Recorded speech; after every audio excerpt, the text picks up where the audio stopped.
What's up, guys? Coming to you today with a full slate of NBA and college basketball action here on Monday, February 9th. I'll give you my favorite picks on the side and over-under on each game. We're going to break down the biggest college basketball games of the night. I'll give you my favorite underdog pick of the day and my massive lock. So it was a huge thank you to me. Take that 10th of a second and slam that like button. It really helps get these videos promoted out there across YouTube. It is a big part of keeping me motivated to keep these videos coming out every single solitary day. Really appreciate everybody that takes that 10th of a second. And also, check below and see if you're subscribed to the channel. We are closing in on 70,000 subscribers. The goal is to make it to 100,000 subscribers this year. So let's lock in. Let's see if we can make that happen here today. Also, guys, get down there in the comments. Let me know anything you want to say about today's videos, about yesterday's video that went really well there on the Super Bowl. Any questions you have across the sports world, I'm more than happy to answer you. And I can also reach out to the experts over there at stumpthespread.com and ask them your question if it's something I personally don't have the answer to. So definitely do that. Also, check the pinned comment throughout the day, guys. That's the top comment below the video. That's where you'll find my favorite picks from the video every single solitary day. We went 5-1 in those pinned comment picks yesterday.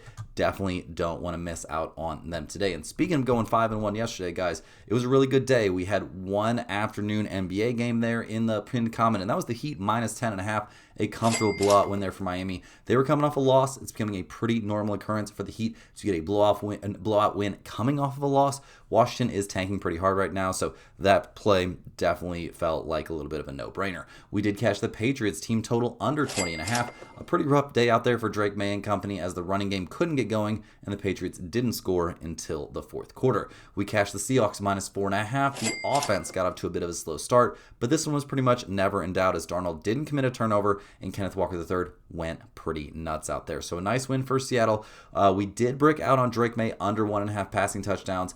Our lone loss of the day, the Patriots getting 2 touchdown passes in the fourth quarter, kind of in garbage time, so that was a little bit frustrating for that to be our only loss, but we cashed our dog of the day and our lock of the day. Our dog of the day was either team to score a defensive or special teams touchdown at plus 265, and we cashed that one with a defensive touchdown for Seattle on that Drake May interception. Felt great. That is a big winner to cash for our dog of the day. Probably a bet you'll see us taking very often on these Super Bowls here throughout the years. We also cashed our lock of the day. That was Seattle on the money line. A huge win for the Seahawks in what wasn't really a very exciting Super Bowl overall. The Seahawks running game got them the win, and their defense looked very dominant out there. So a nice end to a 5-1 day for us, cashing a massive underdog play in there as well. A very good day. So let's keep it rolling here. Let's get after it. A pretty solid day over there on the premium side at stumpthespread.com, cashing a 20-unit play on the Seattle money line and cashing a bunch of other plays mixed in there as well. So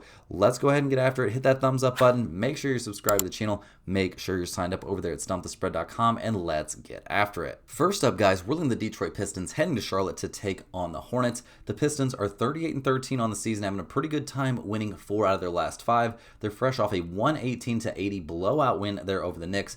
The Knicks were not at full strength for that game, but it was still a very good showing there from Detroit. Massive numbers there, kind of across the board. It was a full-on team win. Cade only had 11 points, 12 from Paul Reed coming off the bench, 18 from Jenkins coming off the bench. Detroit shoots 43% from 3. They significantly out-rebound the Knicks as well, so a very good win there for the Pistons. We'll see if they can keep things rolling here. They come into this game still looking a little bit banged up. The most important injury situation they have going on right now is Jalen Duren. He is officially probable for this game, so it appears that knee issue really wasn't a big deal. He should be good to go. Ronald Holland II, he is out for this game due to personal reasons. That's not really a huge deal here as they head to Charlotte to take on the Hornets, who are 25-28 on the season. They come into this game looking pretty freaking good. Winners of their last 9 in a row. They're coming off a 126-119 win there in Atlanta, so very good work. Miles Bridges actually leads the team in scoring that one, putting up 26,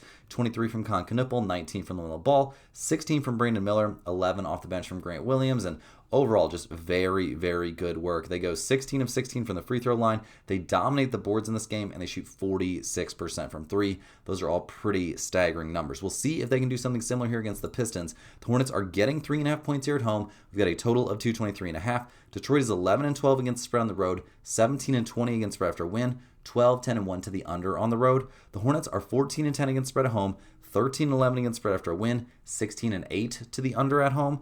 I actually think under 223.5 is live in this game. I don't have any problem taking the under here. In terms of a side, it's going to be a pretty small lean. I will lean just slightly towards the Pistons here on the road. Having Jalen Duren back is a big deal. This team is legit. They're a little bit better than what we've been seeing the Hornets go up against lately, and maybe the Pistons want to make a statement here, but I do think the under is probably my favorite play in a game that won't make the pinned comment. Next on the docket, guys, we're looking at the Chicago Bulls heading to Brooklyn to take on the Nets. The Bulls have dropped 4 straight games. They're coming off a 136-120 loss there against the Nuggets, where things did not really go their way. Picking up Yabi Sele. I don't know if this team really got better at the trade deadline. Anthony Simons being in the mix might help. Jaden Ivey, a really weird pass mixed in there. Nick Richards and Colin Sexton both played well off the bench. So we'll see what this team can do down the stretch. They are not bereft of talent. They come into this game looking still a little bit banged up. We see Josh Giddey and Jalen Smith on the injury report along with Trey Jones. Giddey, he's dealing with that hamstring issue. He's doubtful for this game. Jalen Smith dealing with the calf issue is questionable, and Trey Jones with his hamstring issue is doubtful as well. So we'll see what they can really put together here as they head to Brooklyn to take on the Nets. The Nets are fresh off a 127-113 win over the Wizards. Congratulations on beating the Wizards. I'm not throwing you a parade for that. Michael Porter Jr., a pretty decent night out there. Nothing too special. 23 points in 31 minutes. This Brooklyn team is definitely tanking right now. We'll see what they can do throughout the rest of the season, but it's going to be mostly trying to lose. They're a little bit banged up, and no Michael Porter Jr. for this game is a very big deal for this team. The Nets are getting 4.5 points at home. We've got a total of 223.5. The Bulls are 11-15 against the spread on the road, 11-17 against spread after a loss, 14-12 to the over on the road. The Nets are 13-12 against spread at home, 5-8 against the spread after a win, 13-12 to the under at home. Guys, no Michael Porter Jr. means we are definitely backing the Chicago Bulls in this one. Chicago has a bunch of hungry young guys that are fighting for minutes in a new situation right here. They're going to win this game, and they're going to win it pretty comfortably. I will definitely be taking the Bulls here minus 4.5, despite the fact they're playing on the road. Rolling right along here, guys, we're looking at the Utah Jazz heading to Miami to take on the Heat. The Jazz come into this game fresh off a 120-117, very competitive, very close loss in Orlando. Now they stay in Florida to take on the Heat. We'll see what they can do in this one. In that loss, we saw Markkanen look good, Jaren Jackson Jr. looking really good for his new team. Ace Bailey had 10 points, although it was a bad shooting night from him. Kevin Love had 13 off the bench, and Isaiah Collier continues to put up very good minutes. He had 20 points in 32 minutes coming off the bench there for the Jazz. Now, Utah, they are a tanking team right now, but they are trying to tank with an awful lot of talent on that roster. We'll see what they can do here down the stretch. Keontae George looks like he should be their only injury for this game. He's dealing with an ankle injury and won't play in this one. We'll see what they can get done in this one. Other than that, they are fully healthy, and this is a very talented squad as they go on the road to take on the Miami Heat. Now, Miami, they're 28-26 on the season. They got that blowout win there for the Jazz over the Jazz there for us yesterday. So slam that thumbs up button if you appreciate that effort from the Heat. I mean, they've been a very all-over-the-place team this season. Bam was apparently maybe on the trading block there for the Giannis situation, maybe not.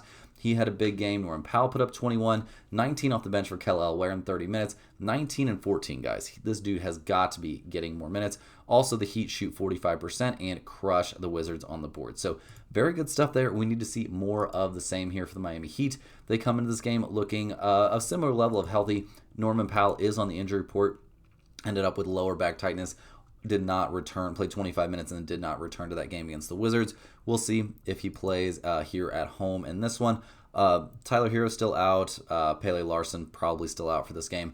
Other than that, they're healthy. They're 8.5-point favorites here at home. We've got a total of 244.5. The Jazz are 14-12 against spread on the road, 20-16 against spread after a loss. They're a 500 over/under team on the road. Miami is 14-12 against spread at home, 9-3 against the spread on no rest, 11-16 against spread after a win, and 14-12 to the over at home.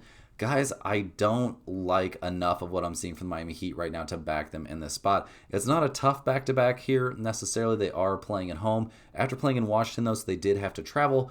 I'm a little bit worried about Miami in this spot. And also the Jazz are just too good right now to ignore. Give me the Utah Jazz here getting 8.5 points. Before we break down our first nationally televised game of the day, guys, we got the Milwaukee Bucks heading to Orlando up next. We got to shout out the sponsor today in every day's video, and that is StumpTheSpread.com. Guys, click the link in the description to go over there and see the top confidence picks from our entire team of experienced cappers.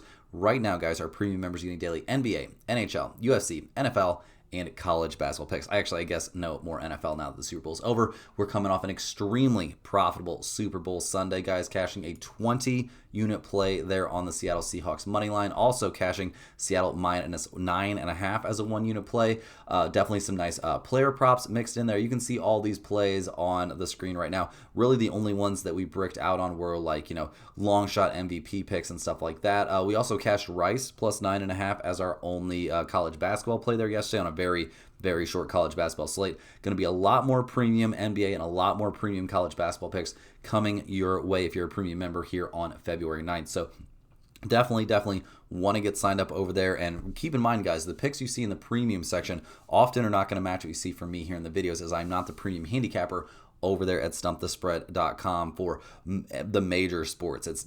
I am not one of the premium handicappers. So definitely get over there and consider signing up for a premium membership. A crazy amount of work goes into those plays on a daily basis with a team of guys looking at them and a crazy amount of data points being taken into consideration. So definitely get over there and check out the premium stuff at stumpthespread.com. But you also got to check out all the free stuff.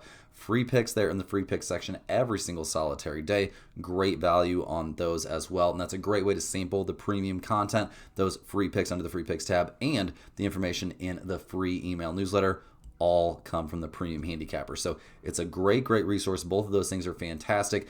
Tons and tons of great information in that free email newsletter as well. Free picks, player props, information on niche sports betting like golf, NASCAR, tennis, WNBA, UFC, you name it. It could end up in those emails, and they've been a treasure trove of great information when it comes to golf. This PGA season's got off to a roaring start, cashing a ton of very valuable long shot plays, and those were all in the email. So definitely get over there and get on that email address. That email list. It's really easy.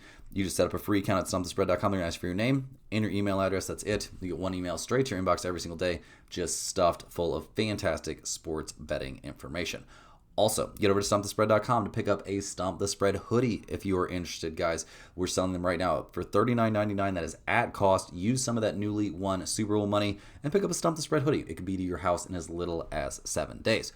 Also, if you're a huge fan of what you're seeing from us here every single solitary day, click that little join button right below the video to sign up for a YouTube channel membership. YouTube channel members get early access to all of our videos, get their name up on screen in every single video, but maybe more importantly, they get access to our members only giveaways. Normally, we do a members only giveaway every single Monday. We just did 2 giveaways on Sunday. We're going to do our next giveaway on Tuesday. So that's in tomorrow's video. Make sure you're a YouTube channel member by then, and you'll be eligible for the giveaway we are going to do on Tuesday as well. Doing tons and tons of giveaways. We're getting more and more channel members. The more channel members we get, the more giveaways we're going to do every single solitary week. Love doing those giveaways. Huge shout out to all the YouTube channel members, guys. Make sure you have all gotten over to stumpthespread.com. Check that free picks tab. Get on that email list. And more importantly, check out all the premium stuff over there. Hit that thumbs up button. Subscribe to the channel. Let's get back after. We got a lot more games to cover here today. And next up, we're going to look at the Milwaukee Bucks as they go on the road to take on the Orlando Magic. The Bucks come into this game 21-29 on the season, so not exactly killing it. Some interesting news is that they did pick up Cam Thomas there, signing him, I guess technically it's off the street or whatever, but after he was released by the Brooklyn Nets, the Bucks do reach a deal with him, so that could be a little bit interesting. News was also breaking that apparently Giannis is going to play again this season for the Bucks, so I guess they're not completely closing up shop. They have won 3 straight games. They're coming off a 105-99 win there over the Pacers.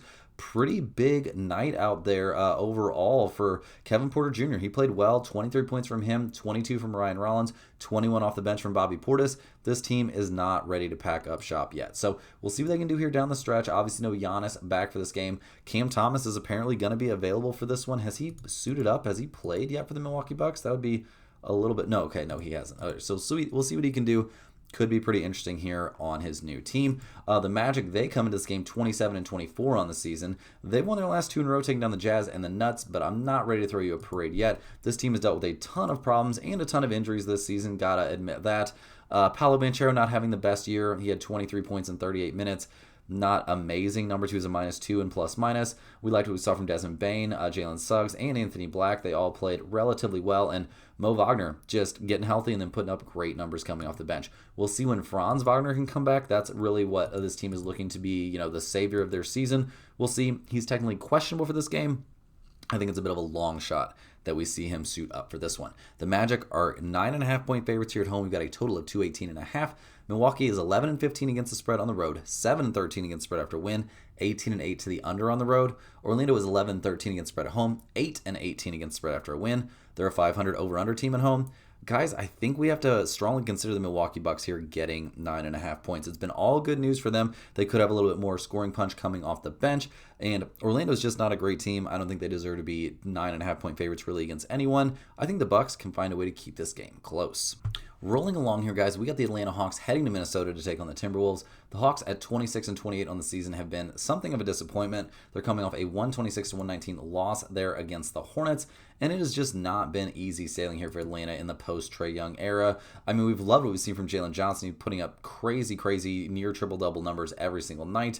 There's a ton of talent on this squad, but it just does not seem to add up on a nightly basis. The addition of CJ McCollum has been nice, but not really leading to wins.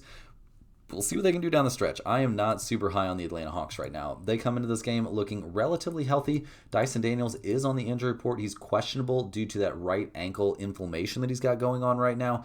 If he sits this game out, that really does a number on their defense. So we'll see what happens here as they head to Minnesota to take on the Timberwolves, who will be playing on no rest, coming off a 115-96 loss there to the Clippers. They had no answers for Kawhi. The Timberwolves continue to struggle, losing 2 in a row now. And I don't know, guys. They're getting all this hype across the industry with the pickup of Dosunmu, but there's still a lot of problems for this team. The bench still doesn't look great. You never know what you're going to get on a nightly basis from Julius Randle or Rudy Gobert or Jaden McDaniels or Dante DiVincenzo, who's having a terrible year, and Anthony Edwards. I mean, he's coming off a 1 for 8 and a night from 3, and he was a minus 23. So there are lots of problems here for the Minnesota Timberwolves. They come into this game looking fully healthy and ready to go, so that should help. They're 6.5 point favorites at home. We've got a total of 236.5. Atlanta's 17-12 against spread on the road, 13-14 against spread after a loss, 17-12 to the over on the road. Minnesota is 11-15 against the spread at home, 5-4 against spread on no rest, 18-8 to the under at home. I mean, I'm going to lean just slightly towards the Timberwolves here because I don't have very much faith in Atlanta, but it is a tiny lean. This is not going anywhere near the pinned comment. I could very realistically see the Timberwolves continuing to slide here and taking the loss in this game. So this is mostly going to be a stay away spot for me. Rapid fire through these games, we're looking at the Sacramento Kings heading to New Orleans to take on the Pelicans. The Kings at 12-42 on the season are not having a good time. They just took the 132-126 loss there against the Cavaliers. They didn't really have any good answers out there for Donovan Mitchell or James Harden, really. They got destroyed by Jarrett Allen as well. 30-point game there from Clifford, but overall, there's not a lot to be happy about for the Kings. They weren't very active at the trade deadline, and there's just not a lot to feel good about right now for this franchise. They're very banged up coming into this game. We see LaVine, DeAndre Hunter, Sabonis, and Malik Monk all on the injury report. LaVine, dealing with a finger issue, is out for this game. Hunter will be reevaluated in about 10 days, dealing with an eye issue. Sabonis is questionable. I don't really expect him to play. Malik Monk is officially out. So we'll see what they can do here in New Orleans, taking on the Pelicans, who are fresh off that win in Minnesota. They make a big 18-point deficit disappear there against the Timberwolves.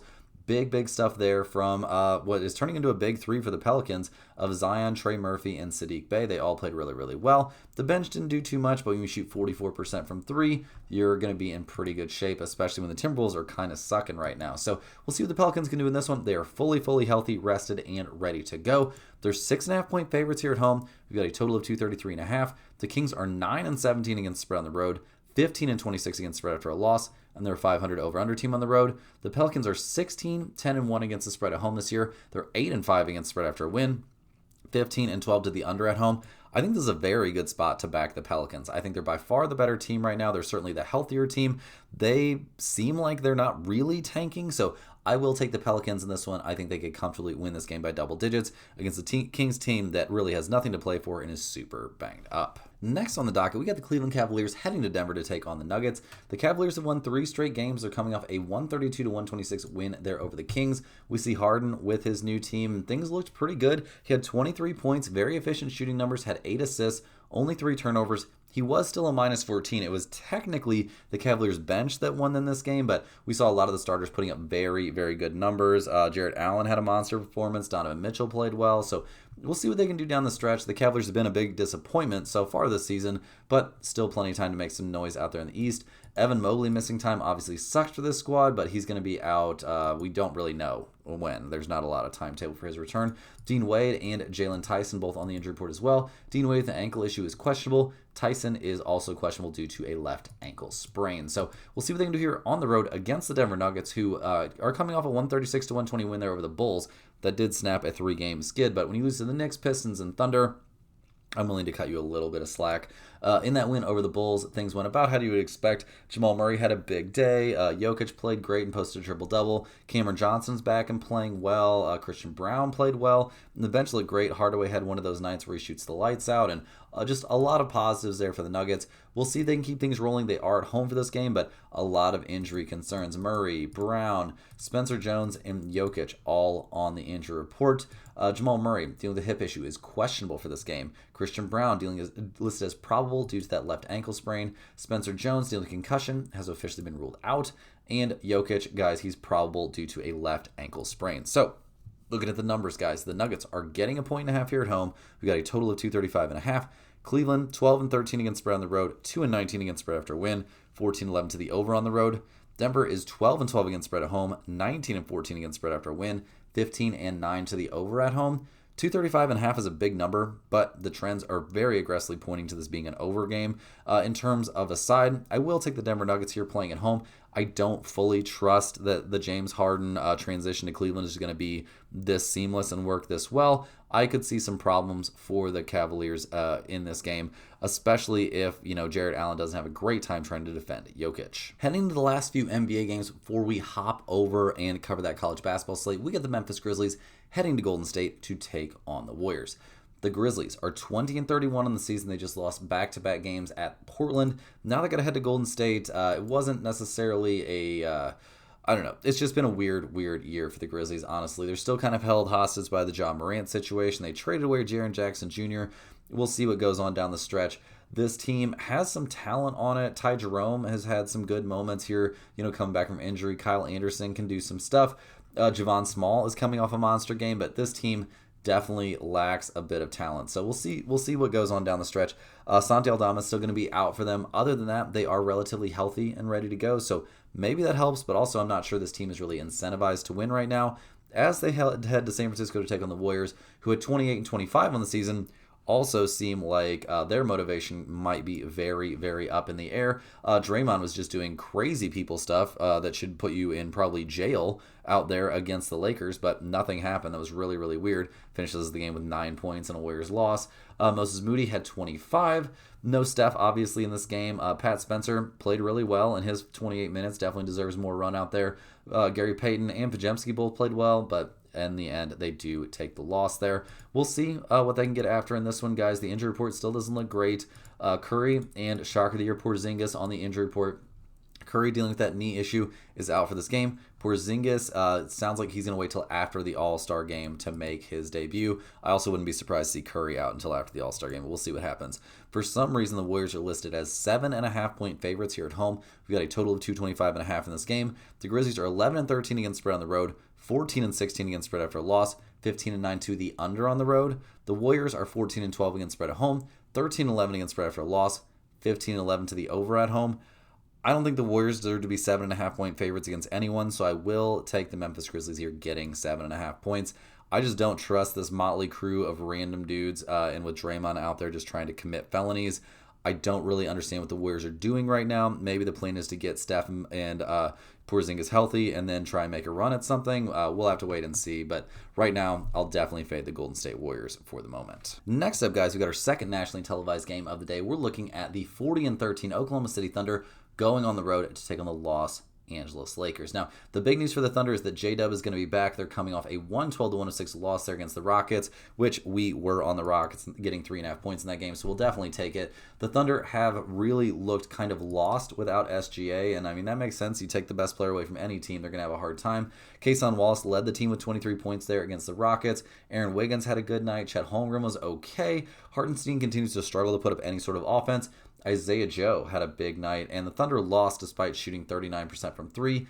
That's not exactly a great look. So we'll see what they can do coming into this one. Like I said, J-Dub will be back. That is a big, big deal. But no SGA and no AJ Mitchell. SGA is still dealing with that abdominal injury. He's not going to be even reevaluated until after the All-Star break. And AJ Mitchell, dealing with an abdomen injury as well, has been ruled out for this game. So we'll see what they can do here on the road against the Lakers, who have won 3 straight games, taking on the Warriors, 76ers, and Nets.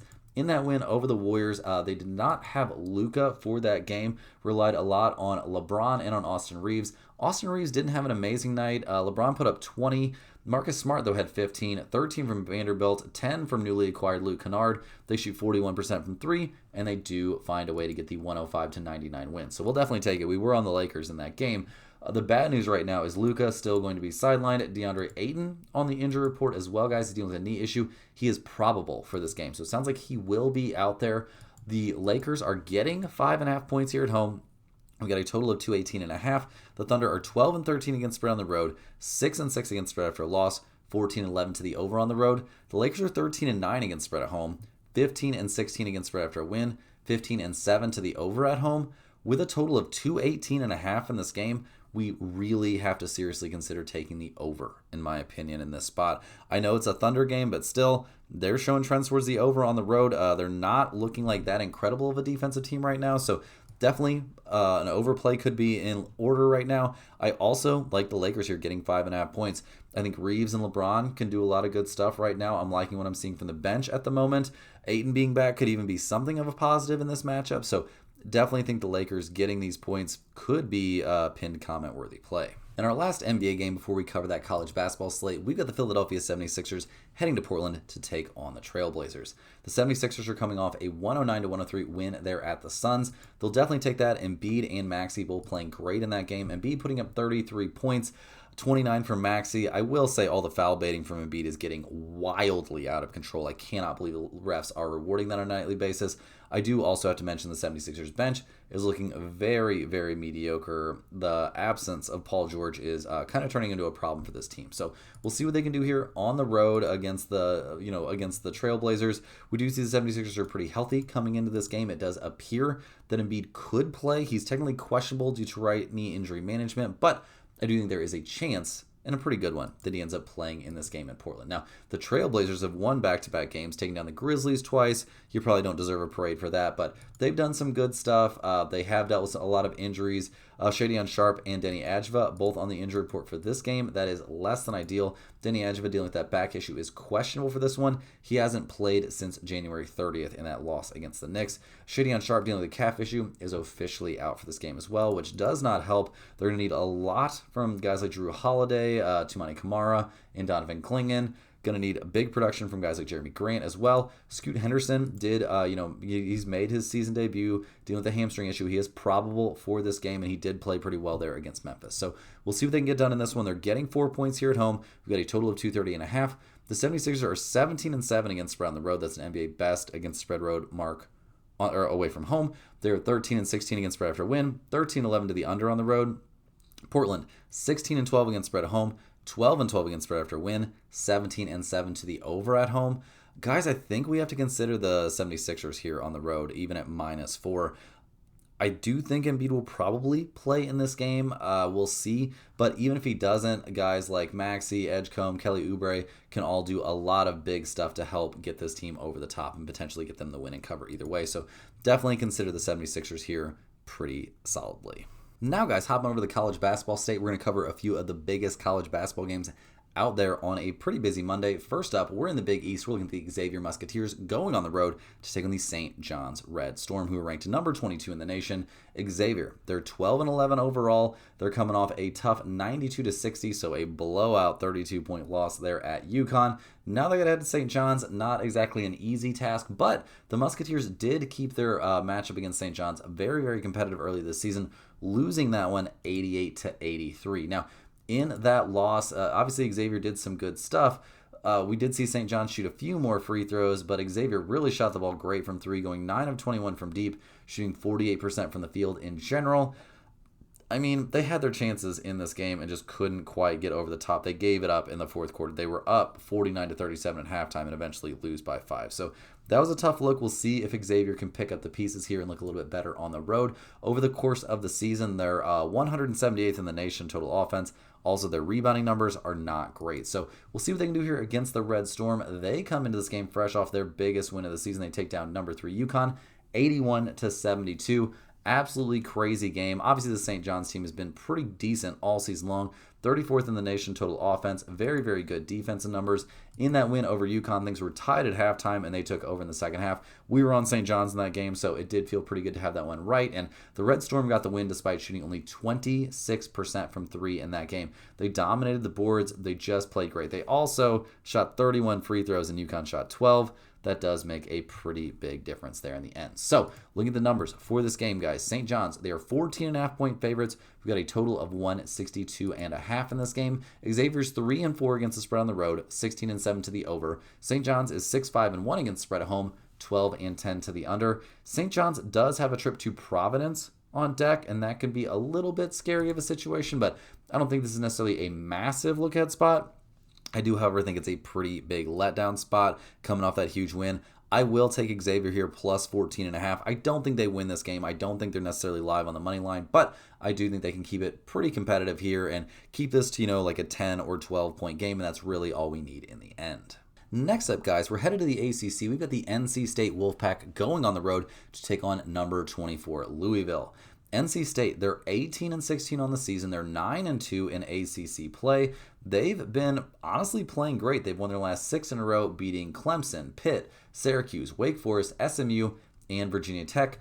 Also, that win over Clemson was at Clemson. They won at Pitt, they won at Wake Forest, and they won at SMU. These are some pretty solid wins, guys. This team is 27th in the nation in total offense.